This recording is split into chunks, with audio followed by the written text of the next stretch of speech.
ఘనమైనవి నీ కార్యములు నా ఎడల, స్థిరమైనవి నీ ఆలోచనలు నా యేసయ్యా. ఘనమైనవి నీ కార్యములు నా ఎడల, స్థిరమైనవి నీ ఆలోచనలు నా యేసయ్యా. కృపలను పొందుచు కృతజ్ఞత కలిగి స్తుతులర్పించెదను అన్ని వేళలా.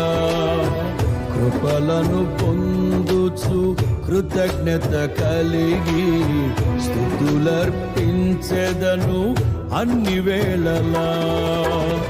అనుదినము నీ అనుగ్రహమే, ఆయుష్కాలము నీ వరమే. అనుదినము